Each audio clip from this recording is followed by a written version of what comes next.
welcome to episode 349 of Good Luck High Five, a podcast for anybody who likes to play Magic, no matter what way you like to play, be it competitively, on Arena, heading out to FNM, a Grand Prix, or just playing on your tabletop counter with your friends. This is the podcast for you. I'm one of your hosts, Maria, and this week we have a very special guest joining us. It's Amateur Pro Greg. Hi, Maria. Thanks for having me on the podcast. Thank you so much. Greg is filling in for Meghan, who is hiking in the desert, everybody. Ooh. So probably making friends with a few cacti and, like vultures and, squirrels, foxes, abandoned tents from campers. Wow. Do you think she'll leave her own abandoned tent for someone else to become a friend with later? No, Is that how hiking works? Well, you have to leave your campsite cleaner than you found it, Greg. Oh, that's a good point. Yeah, so probably not. But on the other hand... So the abandoned tent is extra sad because, not only was it abandoned, but someone also broke the rules. Yes, absolutely. Huh.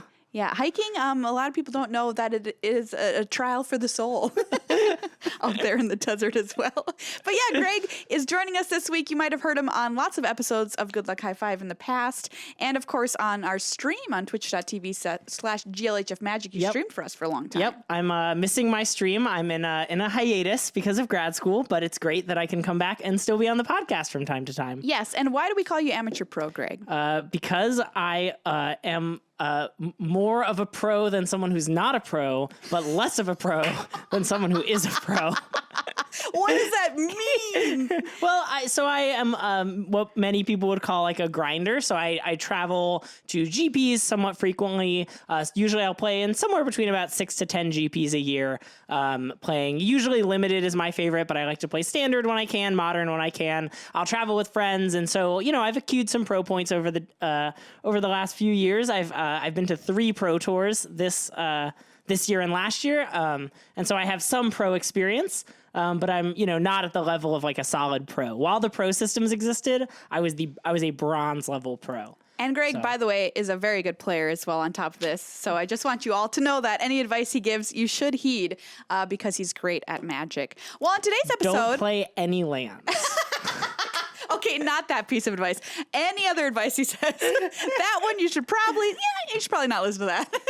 But on today's show, we're going to talk all about Throne of Eldraine and the pre-release. Yeah, the set just came, or is about to come out, and the pre-release was last weekend. Hopefully you went and had an amazing time. If you didn't, hopefully you've been playing on Arena. If none of those are true, what are you doing? Go home right now and download Arena on your non-Mac computer. I know, it's so sad. And play some Eldraine, because this set is a ton of fun. Yeah, I have been having just a blast playing it, Greg. I told you, I went to one paper pre-release, and I played 7 on Arena because I just could not stop. It was just an amazing set to play. Yeah. So I've also found that talking to people who don't play Magic, this is a really good set to kind of lure people in. That's a weird way to say that.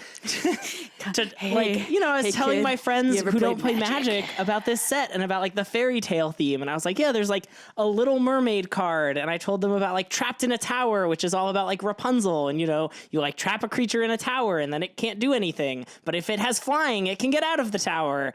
And it just makes sense. People can really relate to the cards, and so I know a good friend of mine who had just started playing came to the pre-release, and she had a really good time and was enjoying the fairy tale mechanics. Awesome. So if you've got a friend that's been thinking about getting into Magic, maybe now this is a great set to introduce them to the game with. And we're going to be talking all about our experience at the pre-release, what we think of the limited environment, cards that have overperformed and underperformed for us. So if you're heading into draft on Arena or at your LGS or anything like that, you're going to have some great information going in. Playing any sealed with your buddies, you'll have great info going in. And we're just going to talk about our experience. We can talk about the best format in Magic, Pai Gow, and some real highs and lows in Pai Gow in this format. Great. We're definitely going to need to dive into that, Greg. But before we do any of that, we have some very important people to thank. And of course, you are those important people. If you support the podcast on patreon.com/GLHFmagic, thank you for being such a wonderful human being. You are keeping this show on the air, coming out of your cat's mouth every single week, plus all of our video content over on youtube.com/goodluckhighfive. Any streams that we do, it supports all of that work that we do. In fact, Greg is a patron, and he is sitting here on the show. I am a patron. So I don't know if you have an excuse. That's what I'm saying. But yeah, I think, for example, Greg, just really quick, why are you a patron? I'm a patron because I love the Good Luck High Five content and I listen to it very frequently, and I feel like I should give back, especially because I've been lucky enough I got to meet Meghan and Maria, and now we are friends. Oh, thanks, and so Greg. they're just such great people to give to. Thank you. I'm so happy I know you too. Aww, so yeah, head on over to patreon.com/glhfmagic if you too want to become a part of the family. We've got great giveaways for you as well in there, and challenges. You get to challenge us on Arena once a month. It's super fun. Okay, we got to talk about these. So they say when you're a patron, you can challenge them to any format. Oh, God. Okay, everyone? Any format. And We people do say keep being that. like, let's challenge them to standard. No. We have to be we as the patrons have to be more creative. Think of a silly format. 1 drops only? What an awesome sounding format. 4 drops only? That sounds worse, but let's go for it. Great point, You Greg. can only play uncommons? What a great format. Yeah. You can only play uncommons that start with vowels? What an excellent format. Oh boy. So, I'm getting nervous for our next challenge day. they have said they'll accept any challenge. That's true. So get your creative caps on, and we're going to think of some really fun ones, because I only own Macs right now, so I can't play Arena, and so I can't challenge them to silly formats. But it is coming out on Mac pretty soon. It is coming out on Mac Fingers very crossed. soon. I'll believe it when I see it. Yeah. But yeah. So they say. Yeah, so they say. Yeah, and if you're a patron, you get to do that. And of course, the October challenge will be coming up. So anytime if you're a patron before that challenge hits, and somewhere near the middle of the month, you'll be good to go to challenge us on Arena. If you need some ideas, reach out to me on Twitter. I'm at NeverBoley, BOLE, and we can brainstorm some wacky formats for the challenge. We also have to say a big thank you to Card Kingdom. Head to cardkingdom.com/GLHF for anything you need in your magical life. If you want to buy a box of Throne of Eldraine, they'll gladly sell you one. You can ask for a Good Luck High Five sticker or a token in your order. They'll include that for free. And guess what? It's Card Kingdom's 20th birthday. Whoa. Yeah, so they're celebrating all month long in October. Starting on the 7th, they're going to include a foil squirrel token in your order. That's which awesome. is about the best thing that I've ever heard. Any reason to buy anything ever. They're just a fantastic company. And also to celebrate their birthday, on the 27th of October is going to be their event called The Chalice, which is a big community tournament that they stream from their location up in Washington. It's going to be awesome. 16 community members competing to be the top spot. Meghan is one of those community members who'll be competing against people like the Professor, like Cube, April, who we love, friend of the show, of course. Brad Nelson is going to be playing in this tournament, and it's all going to be streamed on Card Kingdom's channel. I'll be doing commentary for it.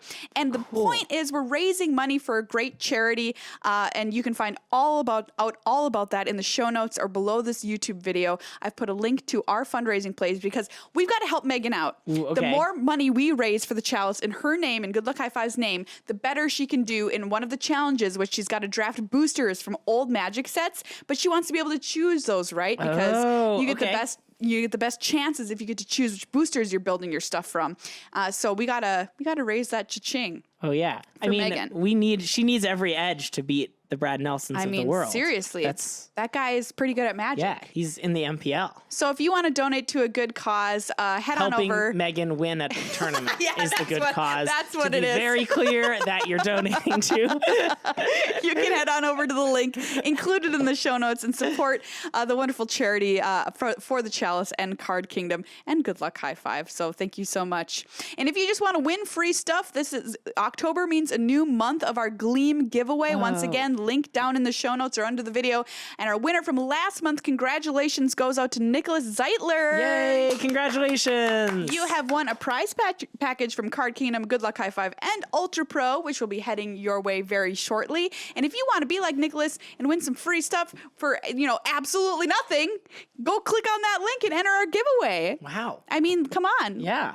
They say there's nothing like a free lunch. Wait, what do they say? There's no such thing as a free lunch, but there is such a thing as free swag. Magic content and swag. Yeah. Free Magic content, definitely. That's what you're listening to right now. That's what's happening right now. Yeah. Like if you're not a patron, that's okay because this content will always be free because of people who are patrons. So thank you so much, everybody, once again. And let's start the show. Yay! It's time to talk about Throne of Eldraine pre-release. Yeah, what a phenomenal weekend. Oh, it was so fun. Greg, I always say it on the show, and it's always true. I love nothing more than pre-release day. Oh yeah, I've been having a really hard week. I've been really busy at grad school. I totally forgot about the pre-release, and Thursday hit, and I was just like, oh my God, I get to go play a pre-release tomorrow. And I was so excited, and it just took my mood from being kind of down in the dumps to just super elevated. And I played in 2 pre-releases this weekend. Both of them were a ton of fun. My decks were super different. The set is just silly and fun. And I just had an awesome weekend. So you took advantage of the 4 p.m. Friday pre-release. So I played in a 7 p.m. Friday pre-release. Great. But I said this on Twitter, and I'll say it again. I think I've been playing Magic for over 15 years, and I think the Friday night pre-release is the best change they've ever made, because Friday night Magic is already a thing. Right. And people already have their Friday nights blocked off to play Magic. But then there's this cool pre-release thing, and for some reason you had to wait till Saturday, and no one would ever play Friday Night Magic those nights. And I remember that being sad when I was a Friday Night Magic regular. But now you can play pre-releases on Friday night, and it was so great. I went to Tower Games in Minneapolis, had a lovely pre-release experience there, and then we were both at Lodestone Coffee and Games in a suburb of Minneapolis. Yeah. Yes. Fabulous day overall. Grand takeaways from playing the pre-release. I said I played 1 in paper and about 7 online. I'm going to mostly talk about the paper one. Yeah. The set flavor is through the roof. Absolutely. It is wonderful, and we're going to talk a little bit later about some flavor wins and fails that came up for us at the pre-release, because some great stuff happened. But I think they knocked it out of the park, Greg. Absolutely. In fact, I'm surprised by how much stuff they were allowed to do. How many things that are such obvious and blatant references to fairy tales. Yeah. Things like Goldilocks, that they just have a card that is just so clearly Goldilocks. Beauty and the Beast. Beauty and the Beast, or the Little Mermaid, or Rapunzel, or all these things. It's just so blatant. But it really hits home for me, because I'm oh yeah, this makes sense and does something cool. And you know what? Watching too, I didn't actually looking through this. You'd think I noticed this looking through the preview page and all this kind of stuff of all of the cards, but seeing it in person, I'm this is a lot sillier than I thought it even would be. Yeah, definitely. Watching people play with these cards, and you know what? That actually filled me with a lot of joy. Yeah, because sometimes people take this hobby of Magic, I think, slightly too seriously. Sometimes you should. Obviously, sure. But I think a lot of times we should just take a step back and be dudes, we're playing a card game here. Oh, for sure. And it's great. I thought, so Mark Rosewater talked a lot about how the set had a build your own fairy tale thing. And I really felt that during the event. There were things, that's for really example, cool. having the Goldilocks card and then getting the 3 bears and then having them all in play. I was oh, in my fairy tale, they're on the same team. And we're Goldilocks and the 3 bears are teaming up against an enemy, right? That's not what happens in the story, but I get to choose. Oh, that's awesome. Or my crystal slipper isn't going on the beloved princess. It's going to go on, the this charming frog. prince. Yes. And so I thought just having these flavorful tools to be able to build something with just felt really fun. Which makes me kind of think about what's going to happen with Ikoria coming out next year, and the You're going to be able to put monsters. crystal slippers on some really funny things, I hope. You're right, because there'll be monsters in the set wearing crystal slippers. If you make a really probably bad standard deck or chaos draft. But as far as gameplay and stuff went, how did you find Sealed? Yeah, so Sealed is traditionally a pretty slow format. You can usually play expensive cards, play your bombs, be a little greedy with colors, and I think this set is no exception. In fact, I think it felt even on the slower end of sets. In my first standard deck, I was playing a couple 2-drops, kind of just because they were 2-drops that didn't really fit the theme of my deck.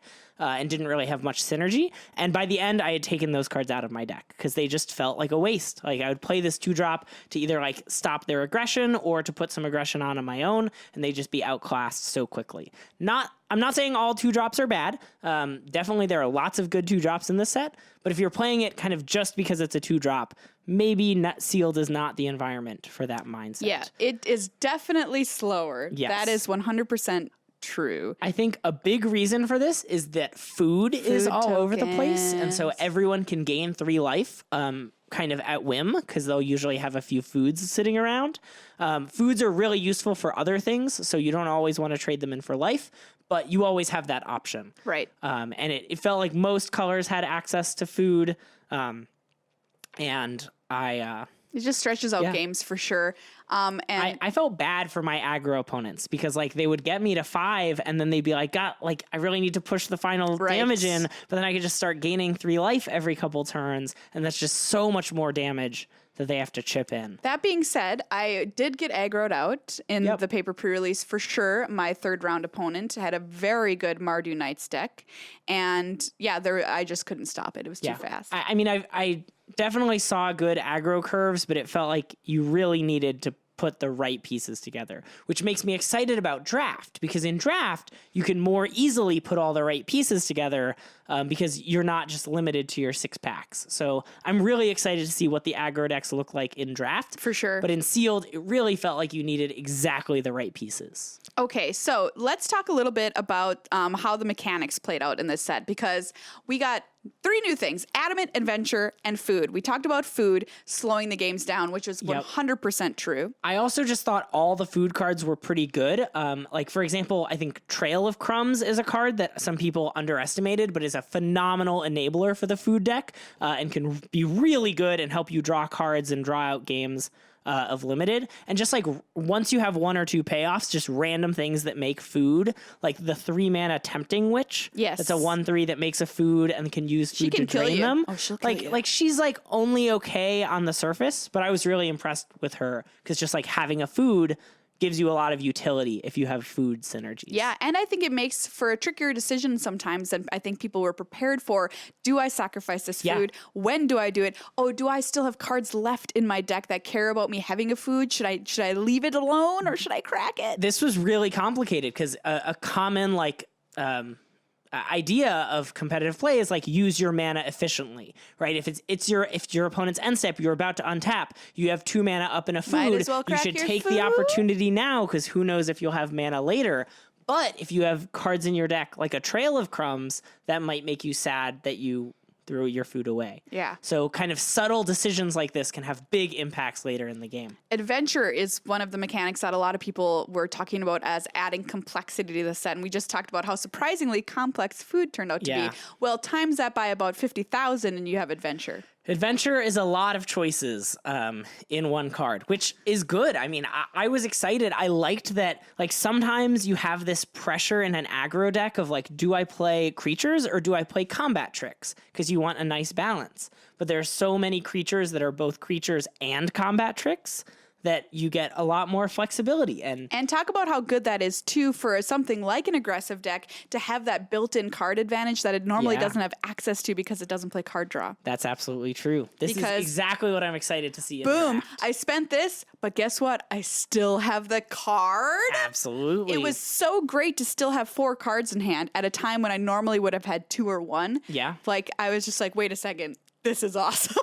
That said, and I'm sure many other people had this experience on multiple occasions, forgot about my creatures that were on adventures. Yes, I did. They just went on adventures and I kind of put them to the side and there were a lot of creatures on the board. And 10 turns later, I looked over and I was like, oh, my Queen of Ice. She's just been off in the Iceland for about 10 turns. She's been singing some songs. She's been letting it go, and now she's back. So my second match, I was like, okay, this time I'm putting the on an adventure token down and putting my creature on that. Even then, I still forgot about it. But this is my handy tip. Do that instead of just putting it off to the side from your graveyard or whatever, your exile zone, because that will help you remember more than just moving it a couple inches in some kind of direction. I agree, especially if you can put your one adventure zone token and have you and your opponent use it, and then kind of all those cards pile up there, and then it's like very visible. One of my opponents suggested this, and it was neither of us forgot, and it was a nice. That's visual a good idea. Trick. Yeah, for sure, because it's the easy thing to forget that you're off there, running rampant through the kingdom, doing who knows what on your adventure, and you ended up loving Adamant as well. I do have a lot of good things to say about Adamant. So my first deck was a straight 2-color deck, no splashing at all, and it was blue-red. It had a lot of blue Adamant cards. It had a lot of red Adamant cards, and it had one of the artifacts with Adamant. And I just never really struggled to hit Adamant. It felt like every time I needed it, it was there. I think Dr. Frank Kirsten could run some numbers absolutely. for us. So on notably, I think the 3-mana artifacts are really interesting because if you're a straight 2-color deck, on turn 4, the only way to not be able to Adamant it is if you have exactly 2 of one source and exactly 2 of the other, right? If you have a 3-1 split either way, you can play it for its Adamant bonus. And just like most turn 4s, I either had 3 islands or 3 mountains and could play it and draw a card. Yeah. And I kind of hadn't put that together. I was like, only on turn like 6 or 7 will I be able to do this. And it's just like, no, that's not true. And, you know, none of my Adamant cards were that punishing. Like, I had a lot of the red thing that deals 5 damage to a creature. And then if you have Adamant, it deals 3 damage to the player. That one, if you only cast it to kill a creature, you're not that upset. No. And so, like, that was an example of something that I felt like the bonus was there when I needed it. But if I really had to play it on turn 5, I wasn't that sad if I couldn't get its Adamant cost. I'm going to talk a little bit about, relevant to this, my deck that I played in the pre-release. Let's pull this bad boy out and take a peek here. I played 2 copies of Vantress Paladin, which is the 2/2 flyer with Adamant, gets a +1/+1 counter in blue. Okay. 3 and a blue to cast her. And I was like, I'm not sure if I should be playing this card because maybe I won't always have Adamant. You know what? Turns out it was just stinking good enough, and I usually had it. So, like, what was I worried about? Vantress Paladin, get in the deck. I want to talk about this deck because I loved it. Yeah. If you saw me on Twitter this past weekend, I tweeted out this deck, and I'll put a video of it here in the video version of the podcast, but it was blue-red, and it was like I drafted it. Yeah, that's awesome. It was basically like a blue-red draft deck, which I'm going to pull out the cards that were kind of like enablers or payoffs for Improbable Alliance, which is what this deck was built around. Now, if you don't know what this card is, it's blue and a red for an enchantment. It's an uncommon. Whenever you draw your second card each turn, create a 1/1 blue fairy creature token with flying, and then you can pay 4 blue-red to draw a card and discard a card. So it has its own ability kind of like built into itself, which is awesome. This is what they call a build-around uncommon, which in sealed usually you can't do, but I just had the pool for it. It was so wonderful, Greg. It was so much fun to play this deck. I can't wait to draft it. I had payoffs like Mad Ratter in this deck, which is the 1/2. Whenever you draw your second card each turn, create 2 black rat creature tokens. A lot of rats. So you can make a lot of rats. Merchant of the Veil, which helped me activate Improbable Alliance, which is the Rummager from the set that also has Adventure with Hagel tacked onto it, which lets you discard and draw. Hagel. Great name. What did I say? Hagel? Hagel. Hagel. Yeah. There you go. There we go. I'm so Minnesotan. Hagel. Yeah. What's wrong? Hagel. And then it comes into play as a 2/3 for 2 and a red. You can discard and draw. Just brilliant. Blood Haze Wolverine is a little 2/1 for 2.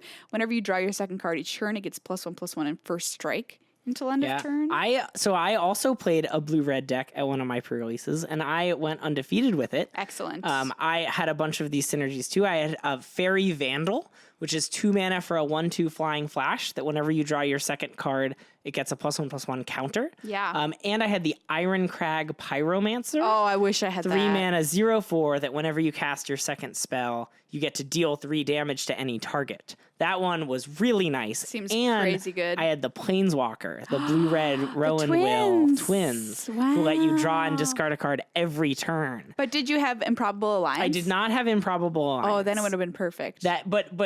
Let me say that the Planeswalker with the 0/4 that lightning bolt enough. something every turn felt like about the most unfair thing I could possibly do in drafts. And many games I played one then the other immediately, and just like there was nothing they could do. Like Golden Egg, this card, comes into play, draw a card, give me a break. Play that card. Tome Raider, 1/1 fairy draws a card, ETB. Play that card. One of my personal favorite cards based on power level and silliness is the card Turn into a Pumpkin. Okay. 4 mana, bounce something, draw a card. Enables all your draw a second card. Sure. It's an instant, so you can blow people out in combat. You can save your thing from a removal spell. You can stop their combat trick. If you stop their combat trick that was an adventure, the whole thing gets countered, so it goes to the graveyard. True. And it makes a food if you're Adamant, which enables kind of blues if you have an artifact or enchantment thing, because you get this random food. I love All right, turn into a pumpkin. you're all in on the pumpkin. All in on turn into a pumpkin. I also if you had it in this deck, it would have been amazing. I didn't. I did have Runaway Together, which is a similar effect, kind of. Choose 2 target creatures controlled by different players. Return those creatures to their owner's hands for 2 mana. Yeah.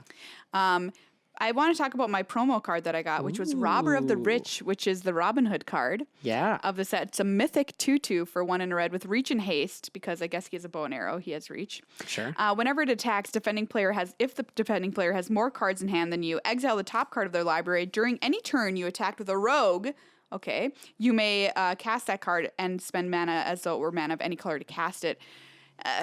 It was a 2/2 for 2. Really? The end. Really? Yeah. That's so sad. I know. Wow. I think in draft it'll be better. Okay. But in sealed, this was a 2/2 for 2. Yeah. I literally never was in a position to get any cards with it. Wow. But I'm also drawing cards. I was red blue. So I was always the rich one. Yeah. And fair. Robin Hood was somehow still on my team. Fair. Ooh. Ooh, build your own fairy tale. That fairy tale doesn't make any sense. My promo was the Clackenbridge Troll. Oh, which is the yeah. troll from the 3 Billy Groats Gruff. That card, I'm not going to explain it because it has a lot of text, but it is really busted. I think it might be the best rare in the set. Hogak 2.0. I don't think it's that good. I mean, I think in limited, it might as well be. Yeah, I would not suggest playing this card in standard, but in limited, if you open it, be very excited and go out of your way to play it. Do you have any thoughts early on now about if this is like what we like to call a prince or a pauper format, which is a very funny thing to say in a fairy tale? Yeah.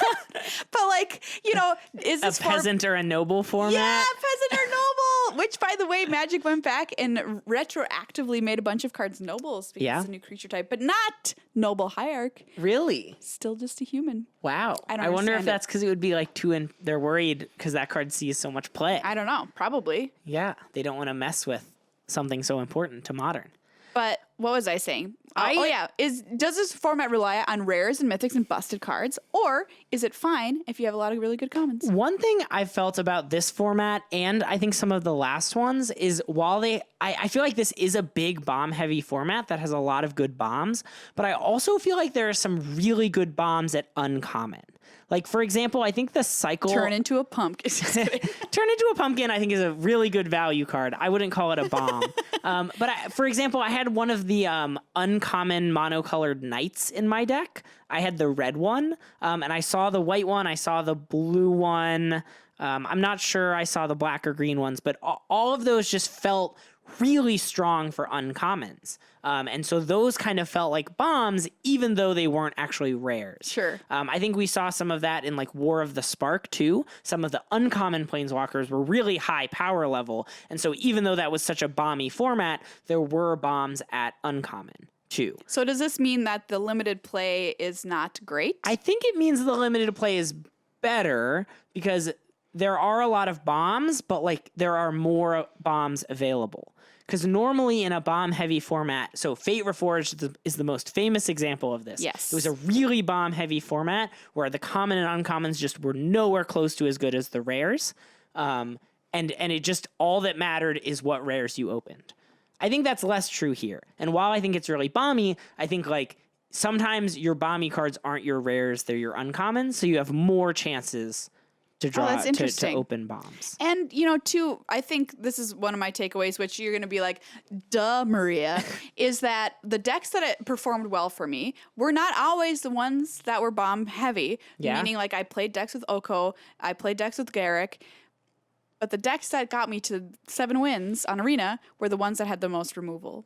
Oh, okay. That makes sense. Like, end of sentence. That's what the difference. Did I have Turn into a Pie? Did I have Reeve Soul? Did I have Trapped in a Tower? Yeah. You know what I mean? Removal is really good and limited. That's what they say. Yeah. But I'm like, maybe it's even slightly more important in a format that relies on bombs. What do you think? I mean, that makes a lot of sense. I definitely saw some very scary must-answer cards from my opponent. Things like Piper of the Swarm, or things like Feasting Troll King, or the Clackenbridge Troll that I just mentioned, which are things that you just like, they will kill you if you don't get them off the battlefield right away. Yeah, exactly. And sometimes you even need a specific answer, right? Like the Troll King comes back if you sacrifice food. So that one you have to trap in a tower. Lockmere's Servant. Why is that card a rare? Yeah, that card's really good.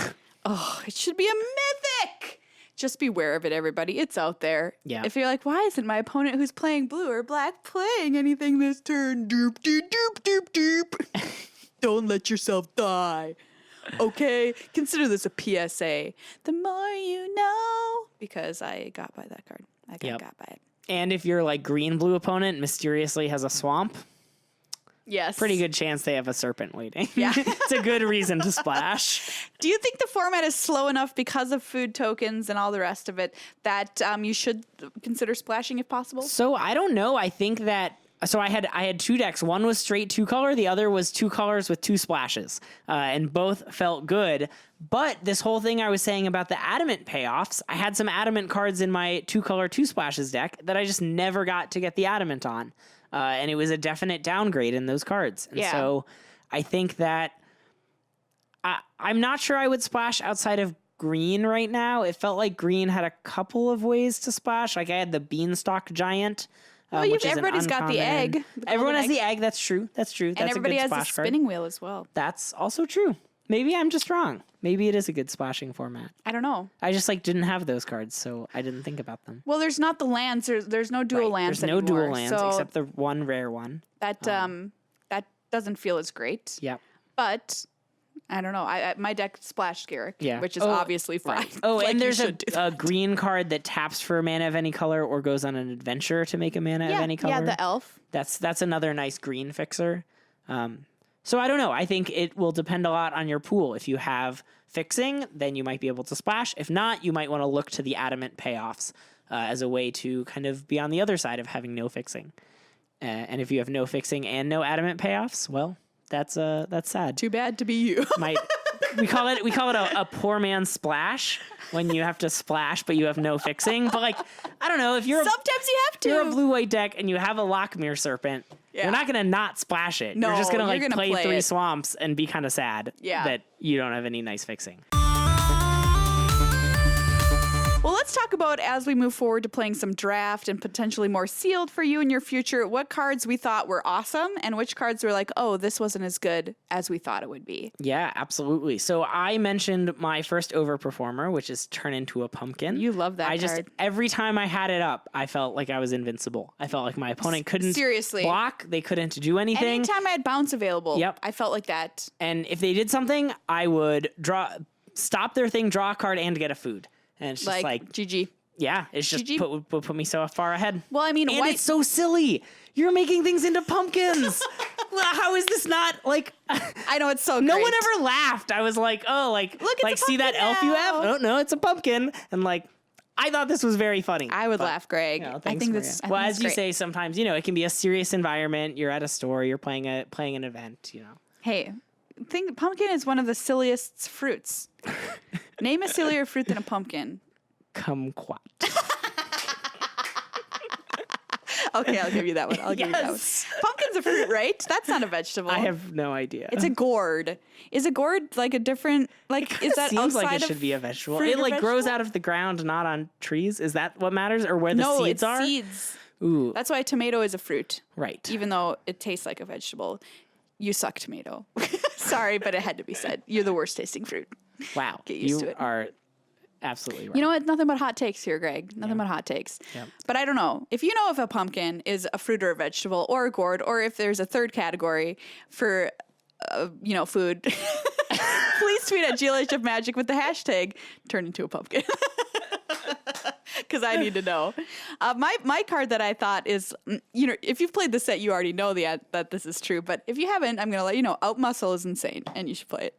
Card is stupid. Yeah. If you have adamant, it's so good. You deal with one of their creatures. Your creature gets a counter that stays on it forever. It's indestructible, so then you can attack for 5 or 6 if you want to. Get out of here. Can I tell you a story about Outmuscle and my opponent? Absolutely. They we were on this board state, and I had a really scary creature, and they played Outmuscle on, I forget what their creature was, but they had it fight my creature. Are you going to tell me about turn into a pumpkin? But you know right what? Their creature was a pumpkin the whole time. And I don't know why they had their pumpkin fight my creature. It didn't work out well for them. Their Outmuscle was countered. I drew a card, I got a food, and then I untapped and was very far ahead. What a foolish move of my opponent to fight my creature with their pumpkin. So I knew it. As soon as I saw that glint in your eye, I'm like, he's going to talk about turn into a pumpkin again. I just know it. Yeah, pumpkin's not very strong. Not known good for at being... outmuscling things. No. Yeah, my creature was able to squash the pumpkin. Oh, I get it. Or is it a squash? Oh. I don't think squash is a type of food. Okay, well, we'll get to I mean, the it bottom would of this include like somehow. zucchini and squash. I also loved Outflank, which is a fun little white removal spell that kills something or does damage to something equal to the number of creatures you control, it's just 1 white mana, so people aren't expecting it. Yeah. No one expects the Outflank. Yeah, so just be aware that card exists. Another card in white I did love was Youthful Knight. Yeah, Youthful 2/1 Knight first striker. is nice. A lot of times in the most recent sets, small creatures haven't had first strike on defense.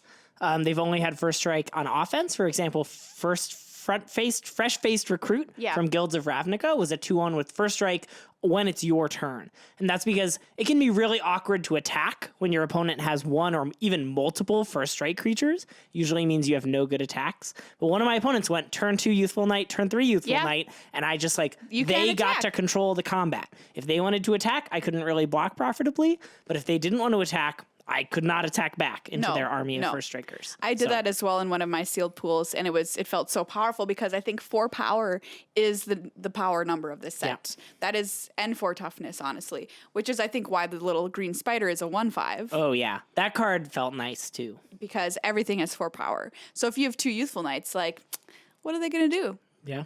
Kill a 2/1 for 2? Oof, that feels bad. Turn that into a pie? Yuck. Yeah. Turning a 2-drop into a pumpkin is not that exciting. Also, turning things that can go on adventures into pumpkins is not very exciting because then they get to go on their adventure again. The pumpkin's going on an adventure? Do you think that's the flavor It's of the that? adventure is to turn it away from being a pumpkin. Oh, turn back into whatever they were. Into a human. That makes sense.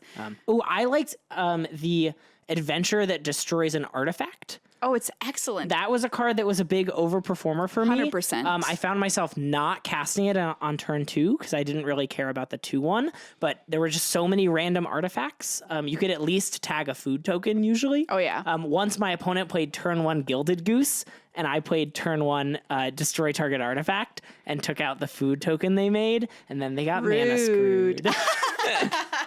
See, that's where you're thinking ahead, Greg. You're like, I'm going to mana screw my opponent. Oh. No, but seriously, there's so many artifacts in this set that card is excellent. Yeah. Really good inclusion. And I think you can play stuff like just straight up artifact enchantment removal main deck. I main decked my Return to Nature, and I felt I was always happy to have it. For sure. So, yeah, Love's First Kiss. Is that what that card is called? True Love's Kiss. Yeah, that's just straight up. Yeah. But you also get to draw a card, too, which is pretty good. You did not like Queen of Ice. Queen of Ice was a card that I have heard a lot of people say was great, and probably I will come to eat my words later once I get more experience with it. But I thought it was kind of awkward. I mean, I was a very controlling deck, and so, like, I already had good defenses and didn't really need it to... Well, that's the problem. I think it's a tempo card. Yeah, I just, like, didn't need it. I don't know. I guess just every time I drew it, I had better things to do with my mana. It's the same reason you didn't want to play Time of Ice in a controlling deck back in Dominaria. I guess that's true. Right? Yeah, you raise a good point. Because I love playing tempo decks, and that's what this blue-red was. Someone told me that they thought at first it was the best blue common, and so I saw it and I was really excited, and then I played it and I was just like, just every time I drew it, I wasn't that happy to see it. So certainly not in a control deck. I can understand that for sure. I'm not. I think it's a good card. I think you should play it. I think likely I'll listen to this back again in a month and be like, what was I saying? Queen of Ice is amazing. But in my one tournament that I played it, I was unimpressed.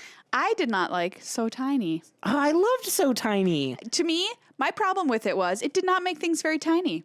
Yeah, well... It made it into a 2/4. That's not tiny. You should try playing it in the middle of combat as a combat trick. Yeah, maybe my creatures are too small to make for it to matter, I think. That is a little awkward. It was really nice when there was like a flying battle. You know, like kind of flying creatures are all kind of small, so you attack with your flyer, they block. You make it so tiny. Yeah, that's Yeah. true. I think if you have a way to block profitably with So Tiny, but in my blue-red deck, like the problem was I was never blocking profitably ever. Yeah. So like all it was doing was stemming the bleeding, which is Okay. something that I don't really want to spend a card Yeah. on. Sometimes my opponent wouldn't say please when they cast their spells, and as a result, a bunch of things got into their graveyard, and so then my So Tiny made their things very tiny. Yes. An important life lesson. That's so true. There's somewhere buried in there. I think what I'm thinking of is there's a card that's like So Tiny that makes things smaller than that. Than -2/-0. In like a different set? Or Yeah, this in a set? different set. Probably. So maybe I was just disappointed in that Yeah. respect.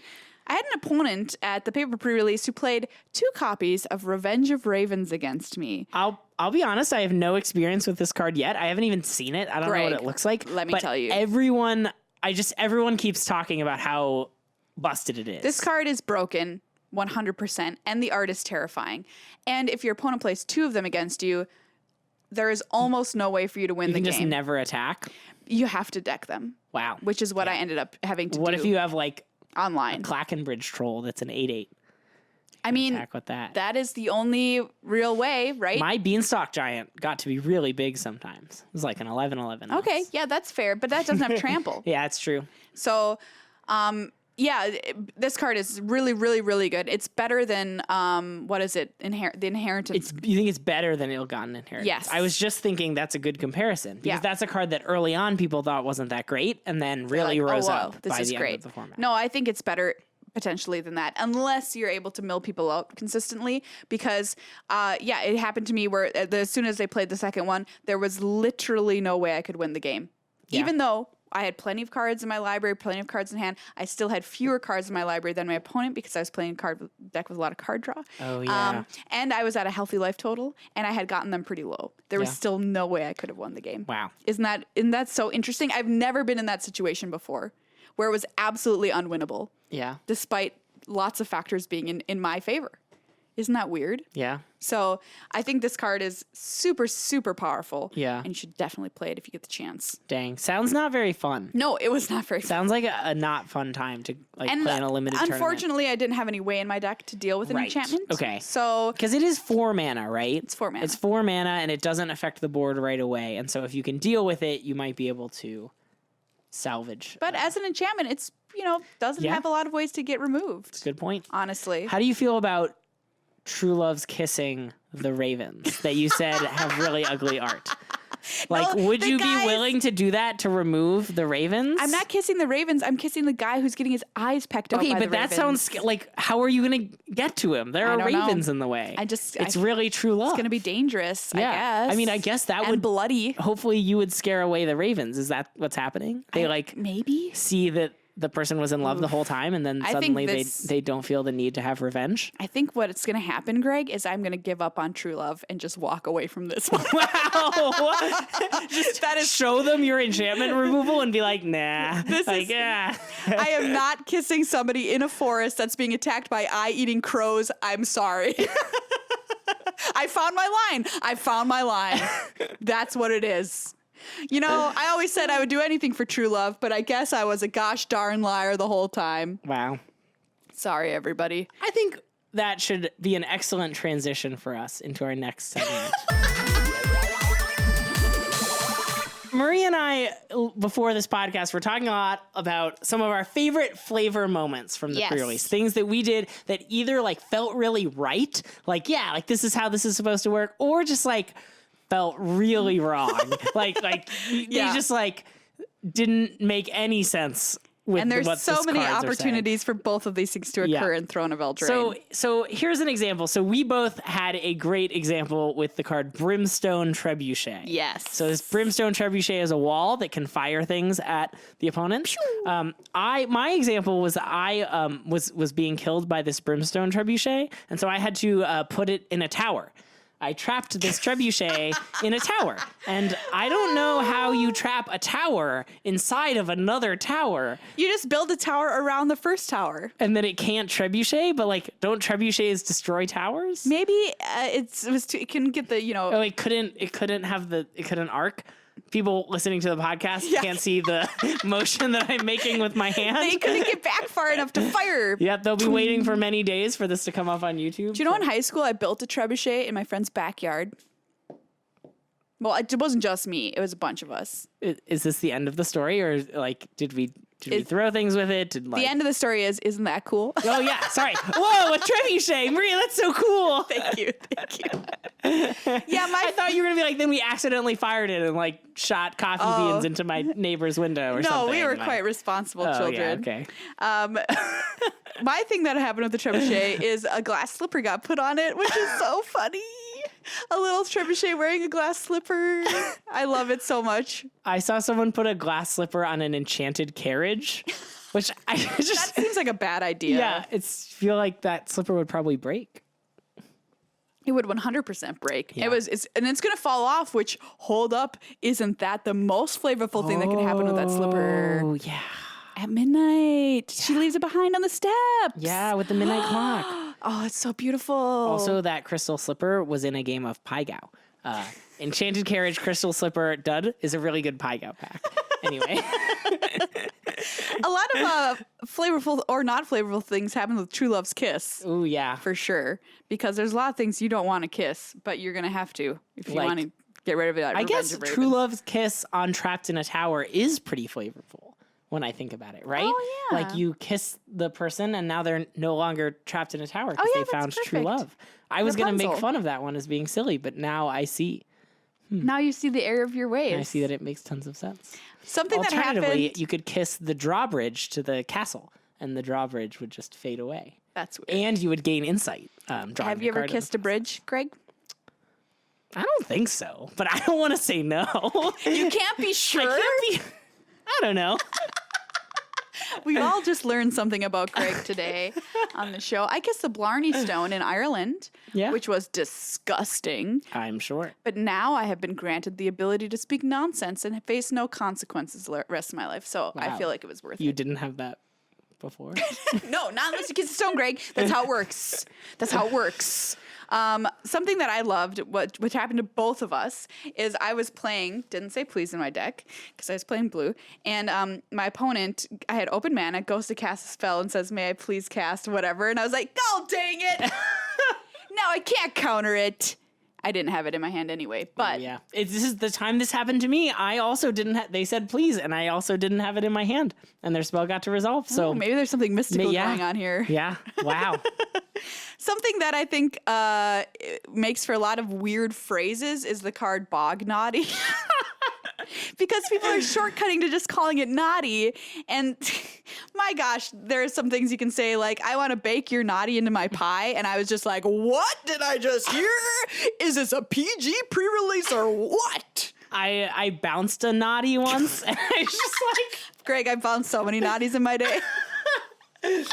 I played the 4/5 that if you have an artifact, you get to bounce something. And they were like, what do you want to bounce? And I was like, I'll bounce your naughty. I was just like, And we like made eye contact and then just continued with the game. The eye contact lasted only for 1 second, but it felt like 2 minutes. Tell me what happened with your Witch's Vengeance too. Oh yeah, I played the Hansel and Gretel card, Curious Pair, and my opponent had to play Witch's Vengeance to kill it because I had Oko, and they wanted to be able to attack my Oko. And I thought that was kind of cute because the whole point of Hansel and Gretel is like a witch takes, vengeance on them for stealing their food. And so like the thing that happens in the fairy tale happened. Things that don't happen in fairy tales. My last match went to time. My opponent was at 3 life, but they'd stabilized. But I had the bridge that gives all your creatures haste.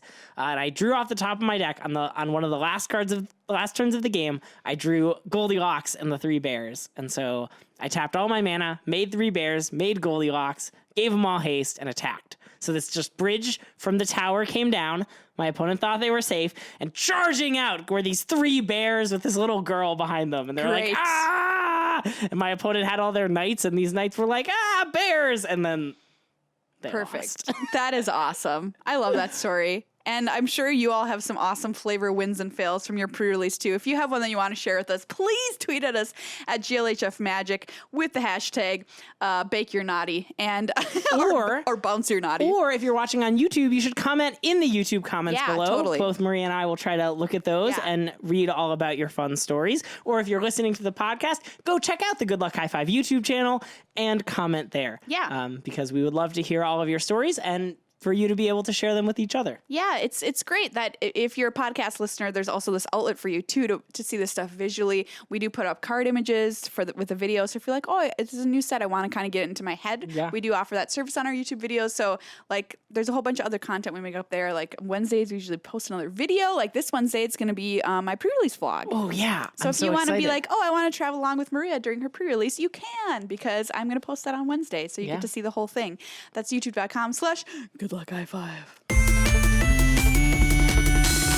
Okay, everybody, we're going to play some Flavor Text Theatre Superfight Edition. Yeah, so how this is going to work is Maria and I are each going to get 4 cards. Yeah. And you get to use your 4 cards to craft a narrative, and you like pick a creature, and they get their tools and their fellow creatures, and we're just going to talk it out and decide who would win in a fight. So who has the best story, or who has the best who fight? would win in a fight? Okay. Who would win in a fight for sure? All right. Okay, I think this is the token, and I think this is the Nice. land, and I think this is the rare. Let's make sure the rare gets in there. Okay, so we're going to mix up this pack. Yep. Throne of Eldraine, which I won at the pre-release, by the way. I won 3-1, so no big deal, everybody.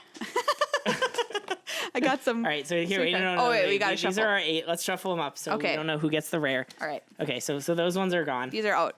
Yeah. I'm just going to look at what's out because I need to look. Oh, so we're not going to play with Mystical Dispute, Belle of the Brawl, Steel Gaze Griffin, Weaselback Redcap, cutest card in the set, Insatiable Appetite, or Locked Wayne Paladin. Okay, which of these two do you want? This one. Nice. I'll take this one. Okay. Oh, Ooh, this watch is. out. Oh, this is so good. I've got a pretty good team over here. Okay. Do you want to go first or second, Greg? I can go first. Okay. I feel like mine crafts a nice narrative. Okay, great. Okay. Hey, you know what time it is? What time? You should look at this midnight clock. This There's midnight the rare. clock will tell you what time it is. Okay. You might think that it's midnight, Yeah. but it's not midnight. It is cow o'clock. Battered cow? This bartered cow I always is say battered cow. battered cow is coming to battle. But I know what you're thinking, Maria. Yeah. You're thinking, how can this bartered cow know what time it is? Yeah. Because the bartered cow, like, look how tall up this clock is. It's like way up in the air, and this bartered cow is on the ground. And like, I don't know how cows' necks work, but like, I feel like it can't really look up and see the clock. Fortunately, this cow is as tall as a beanstalk. And so this cow is towering up. It can not only know what time it is, but it can see you. But I know what you're thinking, Maria. What? How will the cow attack your monster? That's exactly if what I was it's just thinking. a cow. Yeah. It might be tall as a beanstalk. Fortunately, it has a full weapons rack at its disposal.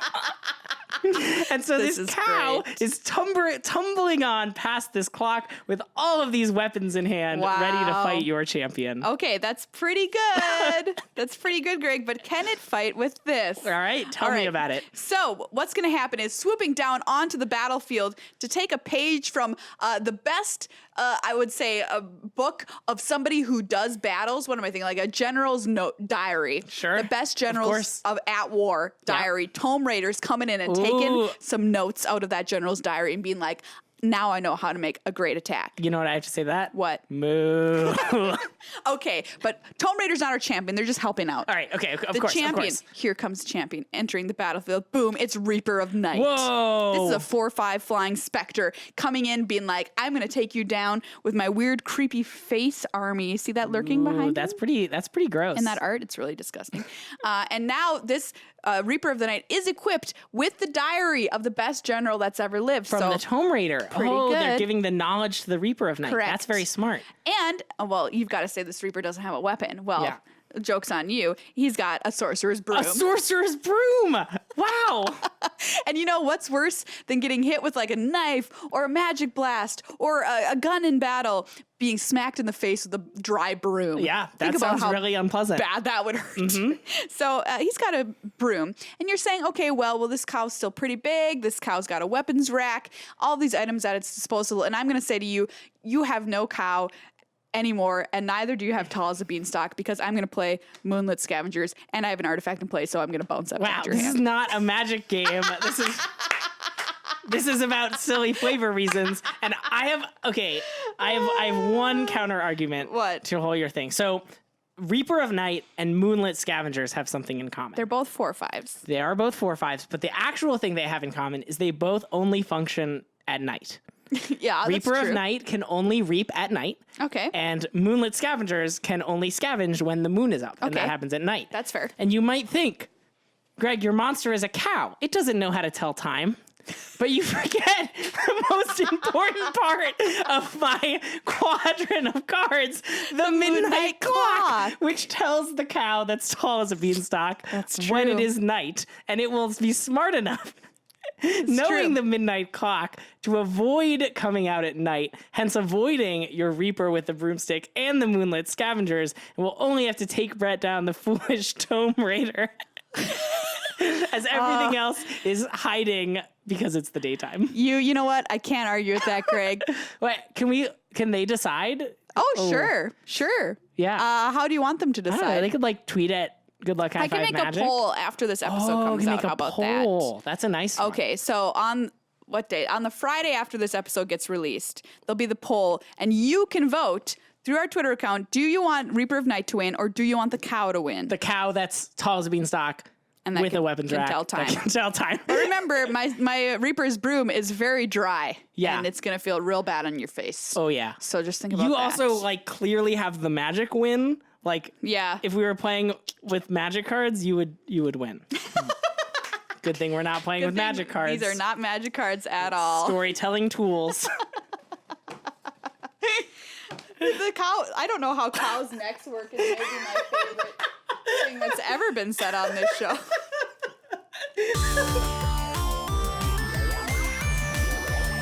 We're going to take a minute to thank our other sponsor of the show, Ultra Pro. Yay! So Ultra Pro is so fantastic. They make all of their products up to date with all the newest magic art from sets, and also just make some really new cool deck boxes and stuff. Yep. So I know that Guild of Ravnica isn't new anymore, but they have these really cool alcove flip boxes with the Guild of Ravnica symbols on them. Their colors match. These boxes are really nice. I got to, one of my opponents had them, and I was very jealous. And the store I went to was sold out of Selesnya because they knew that it was the best guild. Fortunately, you have one right here for me to look at and admire. And the Brawl decks are coming out this Friday. So in paper, if you already played them on Arena, I'm holding here my favorite one, Fairy Schemes. And wouldn't it look so great inside this alcove deck box? It sure I think would. It would. I love Brawl, so like I'm all in on this. Oh yeah. Can we play if I make a Brawl deck? Absolutely. battle? Nice. Who do you want your commander to be? I haven't decided yet. Okay, great. Yes, I'll 100% play you. I love Brawl. Okay. And these new decks coming out, get some for your friends, maybe if you want to introduce them to Magic, and get some Ultra Pro deck boxes to put them in. I've got my deck from the pre-release also in this great Ultra Pro M20 box over here, which is really cool, kind of like three-dimensional snake skin box. They've got so much awesome stuff. Yeah, I've talked about using the set to introduce friends. I think a lot of people like Commander, but Commander can be kind of complicated and hard to introduce new players to. But Brawl is like Commander, but a little more simple because there are fewer cards to learn. 100%. And so that could be a great way. Go to Ultra Pro or go to Card Kingdom, get some Ultra Pro things, get some Brawl decks, and play them with your friends. Absolutely. Well, everybody, that's this week's episode of Good Luck High Five. Thank you so much for listening, and thank you, Amateur Pro Greg, for being here. Thank you so much for having me. It's always a blast to be on the podcast, especially now that I'm on a hiatus from streaming. Yeah. But I'm always happy to be on, and I'm glad that Meghan is having a blast camping. And don't forget, when the poll goes up on Friday, to vote for the cow that's tall as a beanstalk that can tell time, because that's the clear winner. Hey, if you want people to follow you, where should they check you out, Greg? Yeah, I'm on Twitter at NeverBoley. That's Never BOLE. Can you explain yourself here? Well, see, it's the funniest Twitter handle in the world because I am very hyperbolic as a person. I say things like, this cow is the strongest cow and best champion in the world and will easily destroy your Reaper of Midnight. And so when I say things and I want to emphasize that I'm not just being hyperbolic. I really believe that Throne of the Eldraine is the most fun set that they've made in a really long time. I can add a no hyperbole, or no bully for short. And so never bully means that when I say ridiculous things like this, I am being serious and sharing my honest opinion, rather than being hyperbolic. Well, Greg, you're the greatest. Hashtag never bully.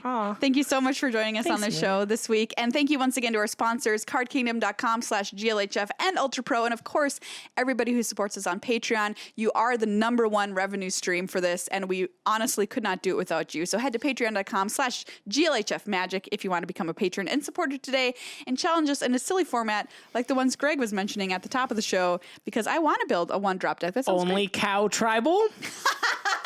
Sounds like a lot of fun to me. Sounds like I'll be playing exactly 4 cards in my deck, Greg.